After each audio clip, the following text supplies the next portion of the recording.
Welcome back to another game of On-Base Baseball. My name is Brian Hafferkamp, and I am the creator, the designer of On-Base Baseball and On-Base Advanced and Quick Play Baseball too. In this game, I'm going to record the last few innings of this test game you can see we're using the 1960s game chart. So the 1960s decade is the next decade roster sheet set coming out. And so I recreated the chart here for the 1960s and playing a test game, sort of a what-if game, 1962 Giants against the 62 Tigers. These teams did not play each other in 1962. The Giants played the Yankees in the World Series.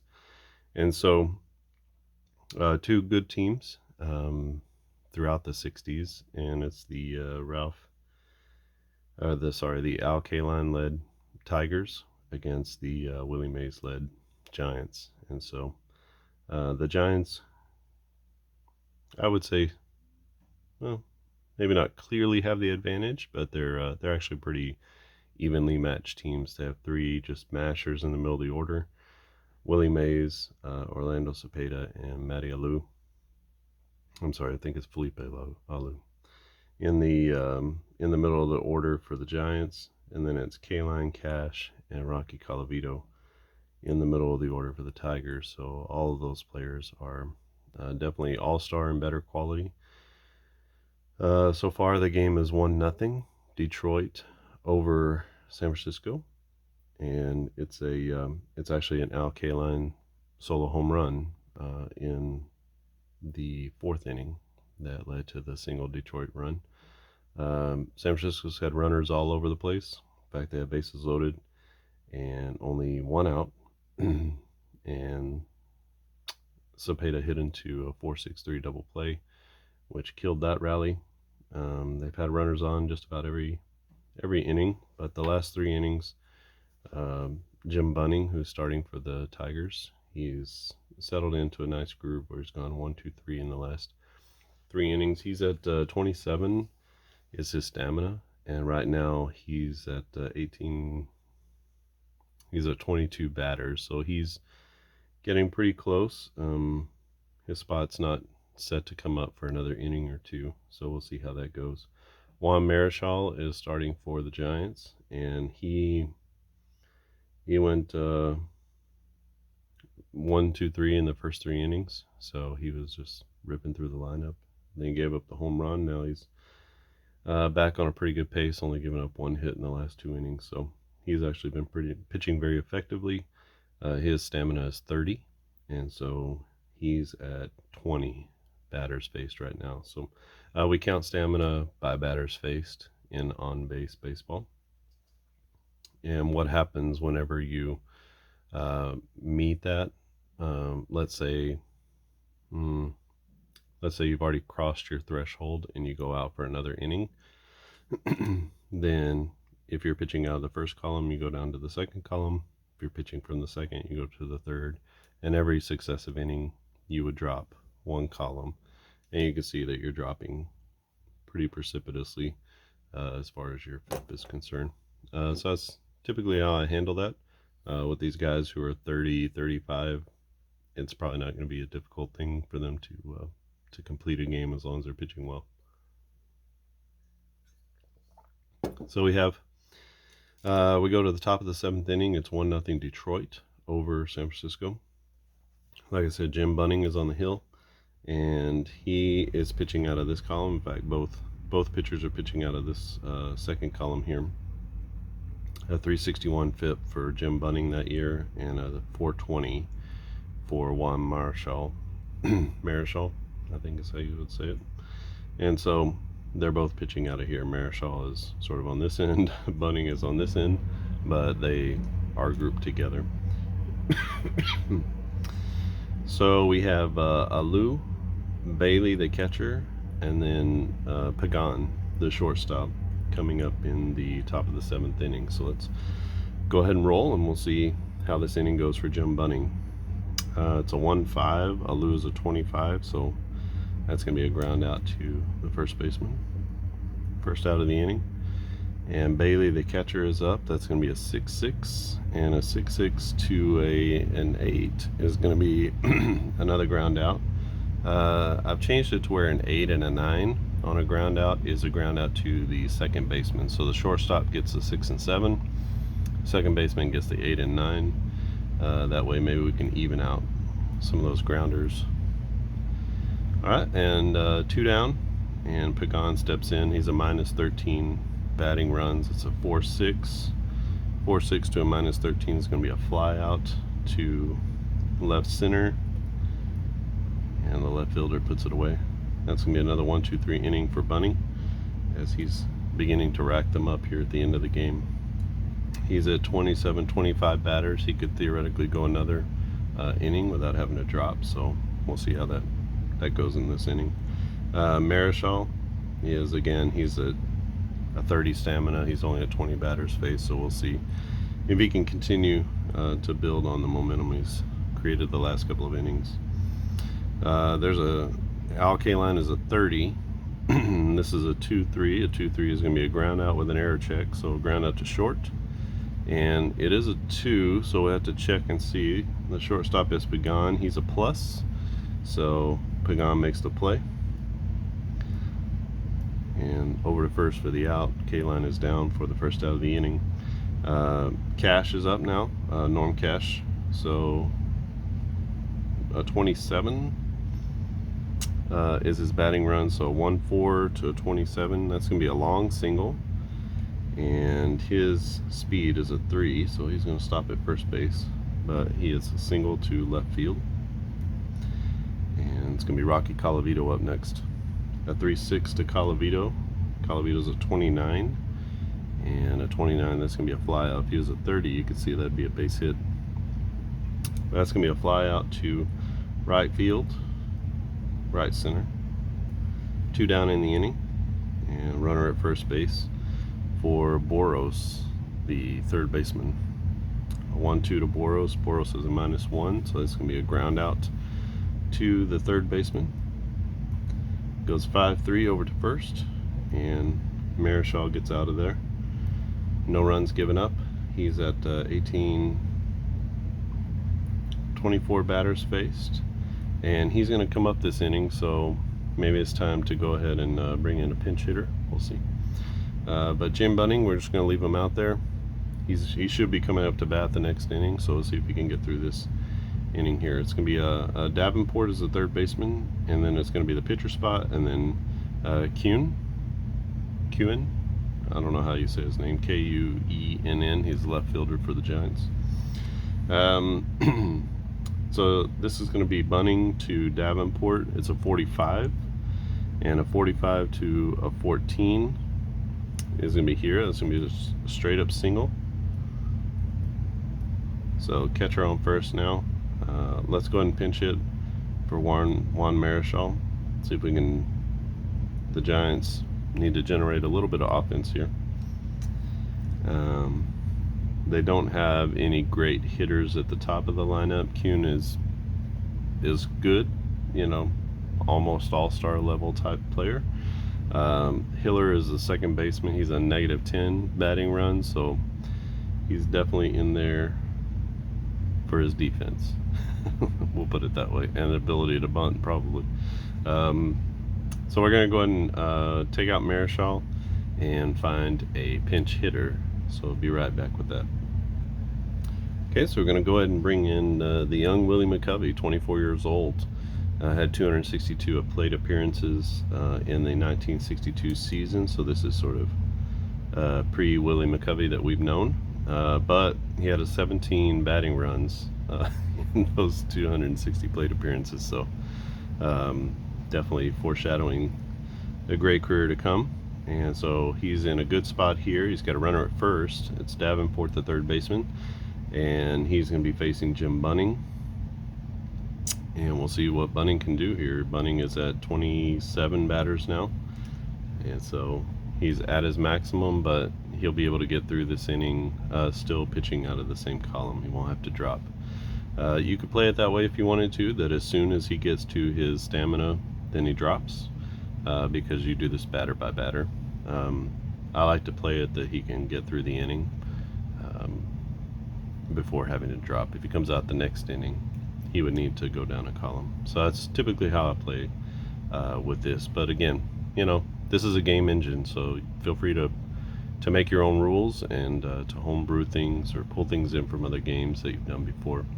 You could even roll to see if he needs to go down a column. You can do any number of things. So we got Willie McCovey up.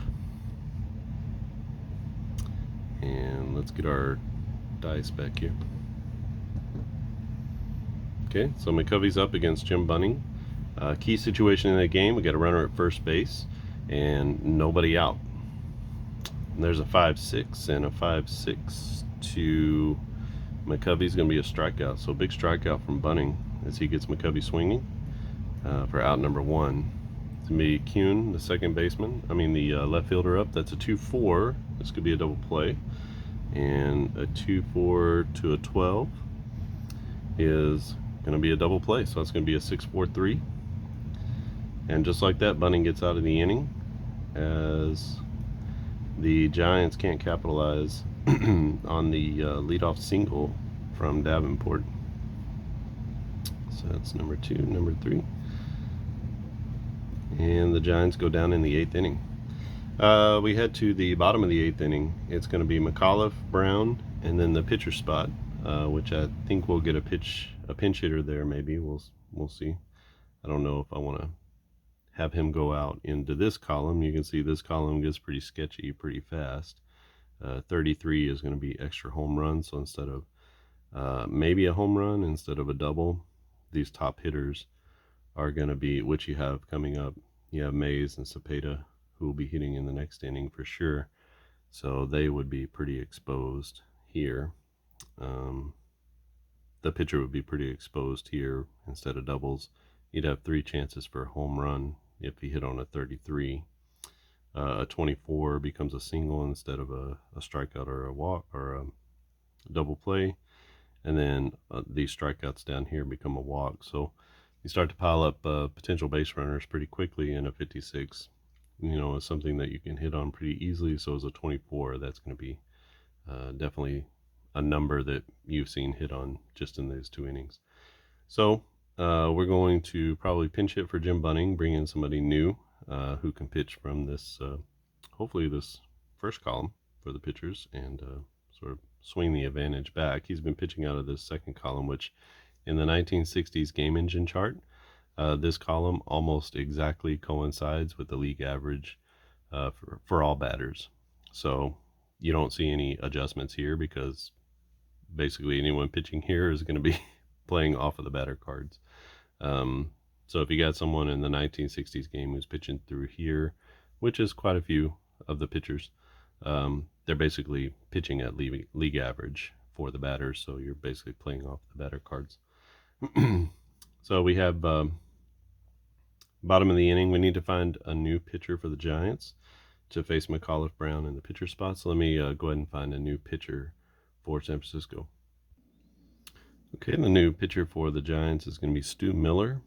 Miller, sort of the ace of the relief staff, the closer, if you will, in 1962. He's got a 336 FIP, and he can go up to 8 batters, so he's sort of a 2-inning guy. And he's going to be coming in to face the bottom of the order. In the bottom of the 8th inning, it's going to be McAuliffe, the shortstop, Brown, the catcher, and then the pitcher spot with Jim Bunning, which I think we're going to go ahead and find a pinch hitter for Bunning and try to bring someone out to close the game. So McAuliffe is up, and again, new pitcher is Miller, and he's going to be pitching out of this first column. So a 1-3 to a 2 is going to be a ground out to the catcher. So a little nubber out in front of the plate. Catcher's up with it and makes the play. It's going to be Bailey, the catcher. Here's a 4-6. 4-6 to a -20 is here. It's going to be a fly out straightaway left. And that'll be out number 2. And let's go ahead and get a pinch hitter for Bunning. Okay, so our pitch hitter is going to be Vic Wertz. And Wertz gets in the game. He's a 3 batting runs for 1962. And he's going to be pinch hitting for Jim Bunning. Bunning out of the game now, went 8 innings, didn't give up any runs, so a really nicely pitched game as he got in and out of a lot of trouble. Gave up 2 walks and 4 strikeouts, 2 walks, and just a handful of hits. We'll come up with the totals at the end of the game. But let's go ahead and play out this inning. It's going to be 2 outs. Wirtz up now, and that's a 3-5.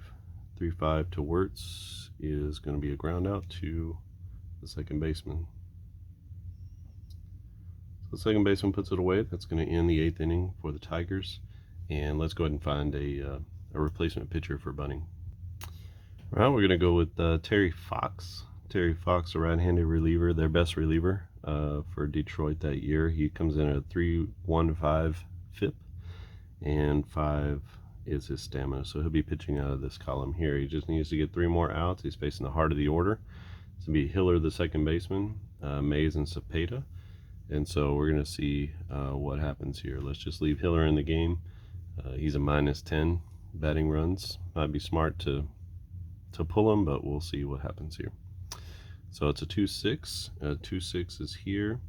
2-6 to a -10 is going to be a ground out to second baseman, and that'll be out number 1. This will be Willie Mays up now.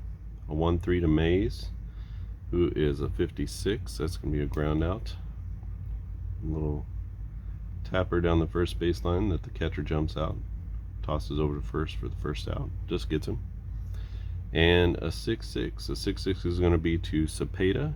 Cepeda is a 25, and so that's here. It's a hit by pitch or a walk. The number is a 6, so that's going to be a walk to Orlando Cepeda.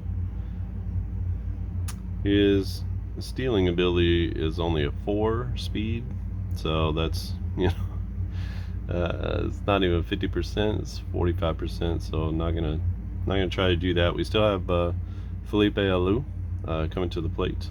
He has 25 batting runs. Still an opportunity to even put the Giants ahead here.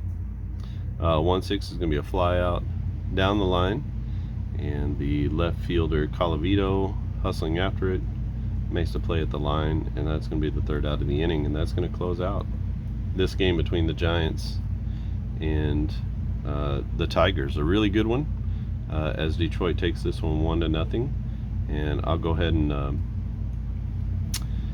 I'll figure out the totals here and then bring those back to you.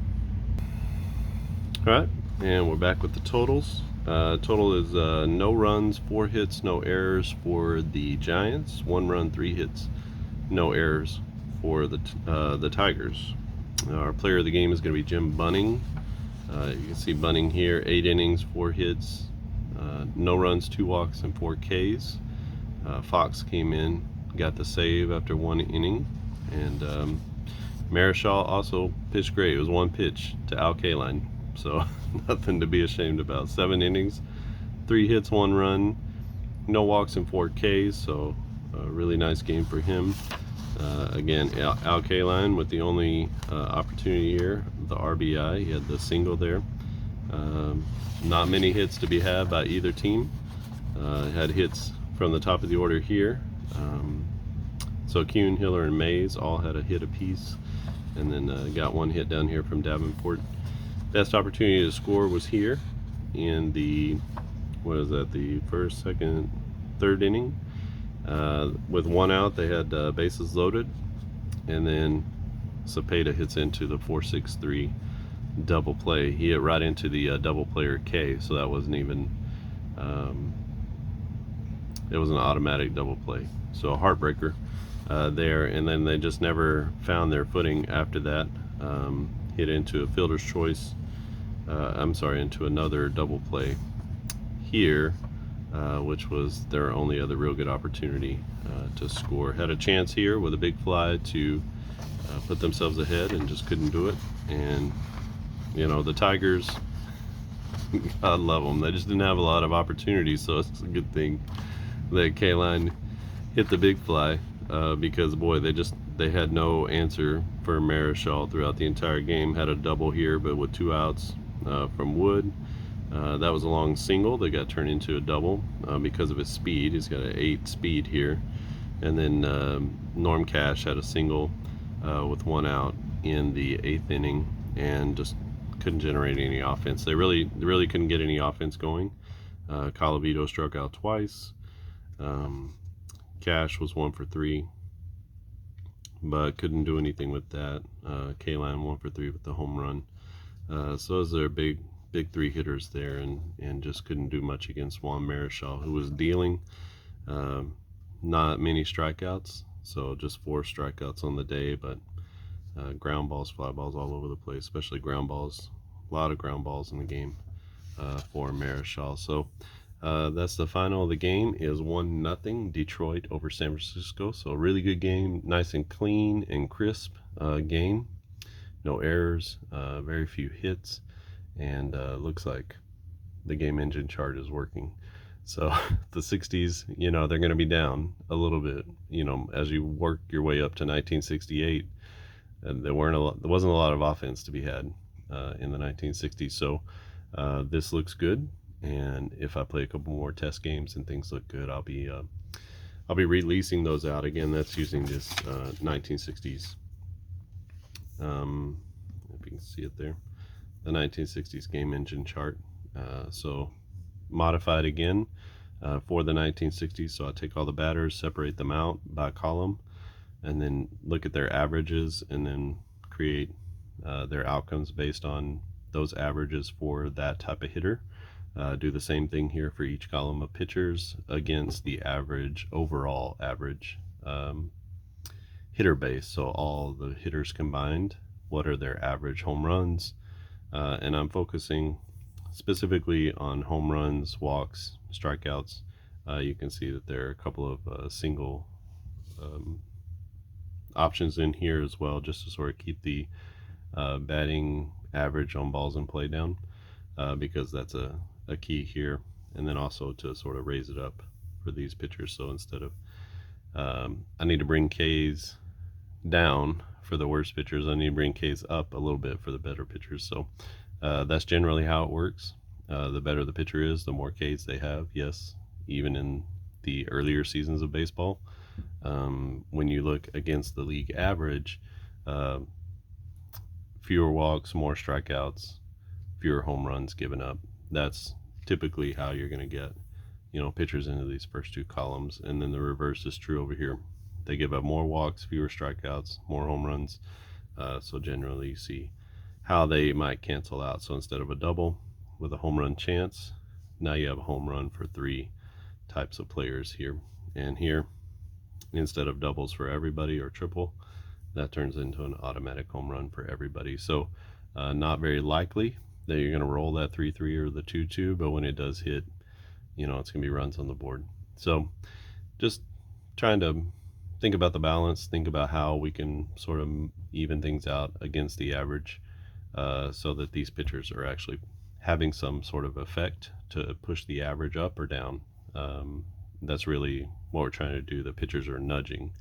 They're nudging the numbers up or down. You could, of course, play with just the batters, and it would come out to their averages for the most part, because this is going to be actually really close, by judging by the numbers that I did and the way that it came out in my player creator. They're actually really close to their averages for that column of players. So you're going to get a little variation just because of the dice, but your top hitters are going to hit like top hitters, and your this column 2 is they're going to hit like your all-star or almost all-star kind of players, and then these guys are sort of the bottom of the barrel. Here in this column here, you're going to have a lot of guys with more at bats,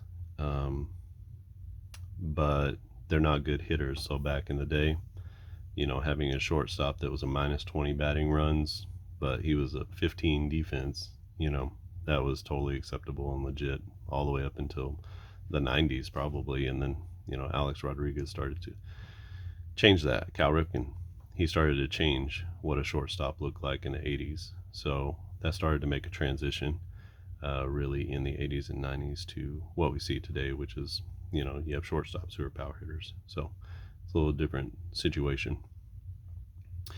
So that is the game. San Francisco loses 1-0, 1962 replay. This is again using the 1960s game engine and decade roster sheets. And the beauty of this is anybody who got into a game in the 1960s from 60 to 69 is going to be a part of this set. So you actually have every player who pitched in a game, every player who got into a game on offense or defense. And they're all going to be given a value for their batting runs, their defense, and their speed. So you can truly play an as-played setup. There are no cards with this set, only the roster sheets. I don't have any to show you. I haven't printed them out. I just use them on my phone to look through and find players, or you could use it on your computer monitor, which also makes it pretty easy. You don't actually have to print much of anything out except for the game chart, but you could also keep that you could keep that in front of you on a computer monitor as well. And then I have my the on-base scorecard. So this is specifically created and actually comes with spaces for you to put all of your values. You can see here, the name, position. I'm not really using whether it's right or left-handed batters, but you could.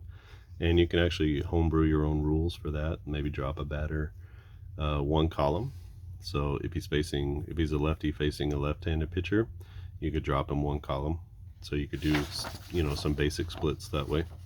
You have your batting runs, you have your defense, and really there's no need, as I play it, there's no need to actually have the number. You just want to know, is it plus or minus, right? But you could use the number as well and homebrew some defensive rules.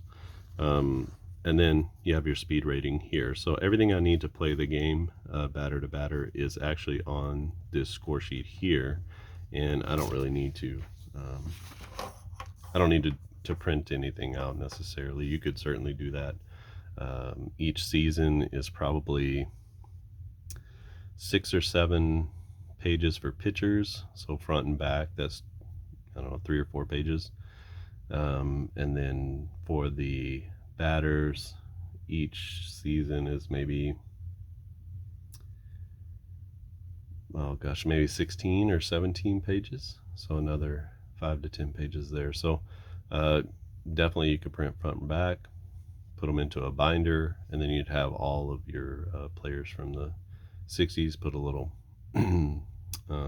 like a little 1-inch or a 1/2-inch binder for each season, and then put them in some protective sheets, put some little tabs in there for each season, and then you'd be good to go.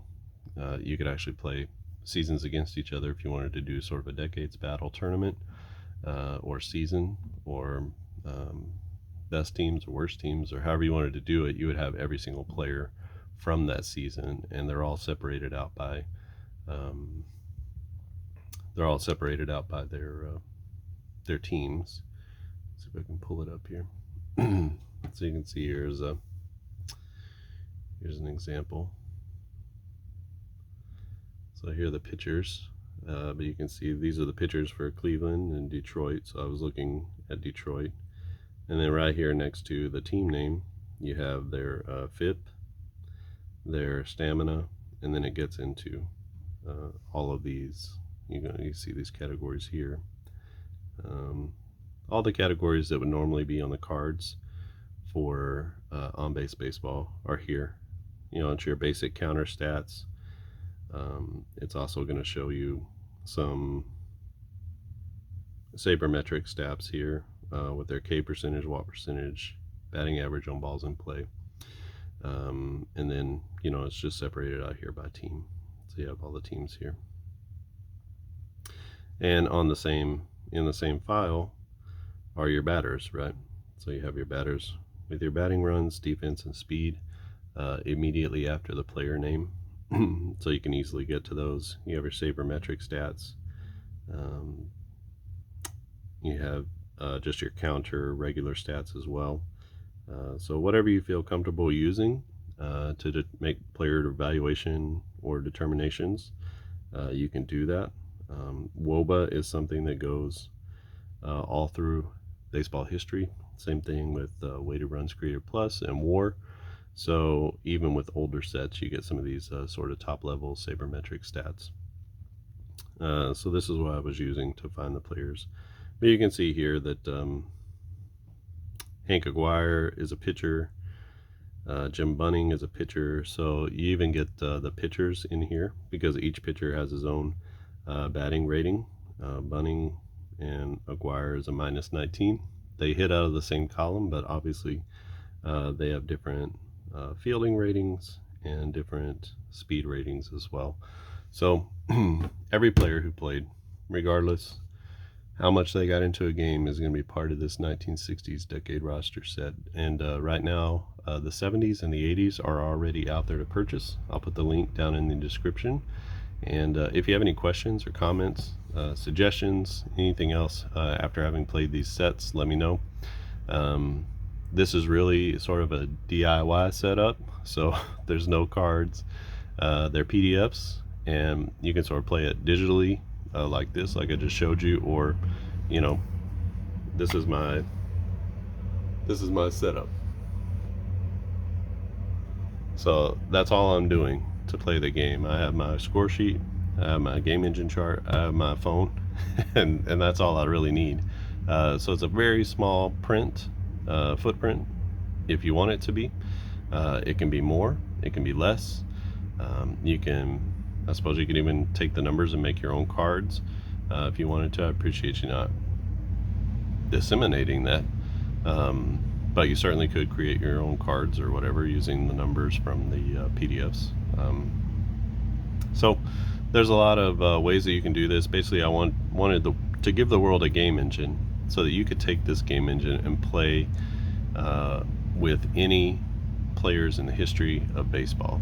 That's been the ultimate goal of On Base Baseball, is to give you something that you can play with anybody. You can play any teams against each other, any players against each other. You can have a whole team of Babe Ruths against a whole team of Mike Trouts, with Jim Cott pitching against both. You know, you can do all kinds of crazy stuff because we're using sabermetric stats that normalize for home field or for the fields that they play in, for the leagues, for the eras. All of these statistics that we use for batting runs, defensive rating, and their speed rating are all based off of the same formula that goes down through history, and they're normalized for their different eras. So Babe Ruth with the 56 in 1927 or whatever, 29 or whatever he had, is equivalent to Willie Mays' 56 as far as his batting runs, as far as his runs above average, runs created above average. So a weighted runs created plus, they're going to be equivalent. A 142 in 2012 is going to be equivalent to a 142 in 1942. So you can sort of you can say that those players are equal. Now the distribution of hits, that type of thing, may not be equal, and so that's why I really wanted to use these sort of localized or normalized game engine charts, because putting a player from the 1920s into the style of the 2000s or 2010s is, you know, he's just going to hit more home runs than he normally would, because that's the nature of the game today. He's going to have more strikeouts than he normally would. So I wanted to try to normalize both hitters and pitchers here. And you could take these game engine charts and play all modern players. If you just wanted to have everybody play like they're in the 60s, you could take this chart and you can use the chart with modern players, which I know, you know, that might be a little bit of a fun thing to do, where you have, you know, modern players playing as if home runs weren't as important, or as if strikeouts were normalized a little bit or brought down a little bit. So just some interesting things that you can do, because these values don't change per the player. So if you're just switching out the outcomes, all the values are the same. So if Roger Clemens is over here, he's going to pitch more like he's in the 1960s So you could actually sort of normalize the error that way. That was something I wanted to do all along from the very first time that I created the game engine chart, which has been about 18 months now when I first released the demo for this game. So this game is only about, it's not even a year old. I think on April 26th, I officially released the first card set for purchase. So this game is less than a year old, and I'm sort of getting back around to some of the original things that I wanted to do with the game. I just wanted to be able to get a card set out there and get the game out there where people are playing it, and then I can riff off of some of the things I really wanted to do. Now that people have cards, they've played the game, they've conceptualized the game. It's a little bit ethereal maybe for some people because it's not as straightforward seemingly at the beginning, but it actually is very straightforward. It is very much like an app or strat style of game with some modern twist to it. All right, well, I will stop talking there, but thanks for watching. Again, if you have any comments or any questions, leave them down in the comments section below. Click subscribe. I'm trying to put out content more regularly. Some of these are just test games, but eventually, once I get the full history of baseball out there, which is actually the intent of these decade roster sheets, to get the full history of baseball out there if I can, then you'll be able to play literally from beginning to end any players normalized in history against each other using whatever era charts that you want to use. All right, thanks for watching, and I'll see you again next